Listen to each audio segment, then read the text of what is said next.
Quite mister আজিম Howlader, quite. Dhaka উত্তরের একজন নামকরা চাঁদাবাজ আর অবৈধ ব্যবসার কিং আজকের আজিম হাওলাদার।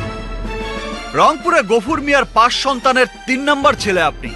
বাবা মার দেয়া নাম আবুল মিয়া। বাবা সহ 4 ভাই মানুষের বাসায় দিনমজুরের কাজ করে জীবন চালাতেন।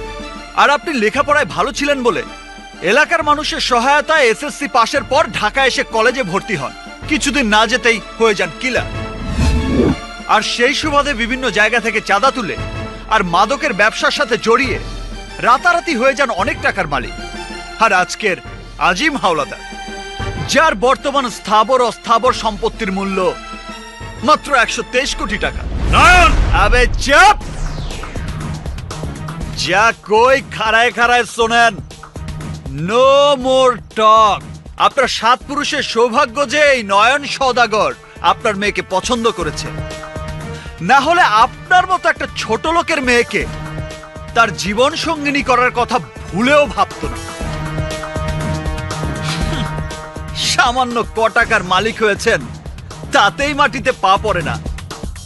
আর আমার বাবা সোয়া সওদাগরের মতো যদি 1000 কোটি টাকার মালিক হতেন, তাহলে তো এই বাংলার মাটি আপনার পা ফেলার অযোগ্য হয়ে যেত।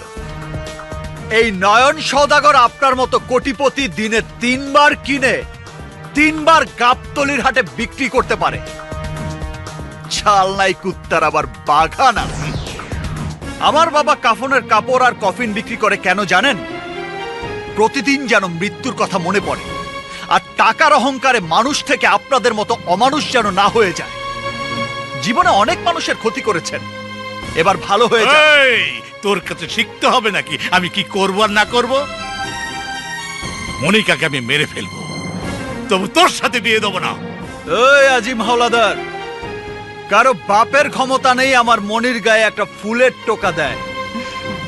Just mind it. নয়ন, তুমি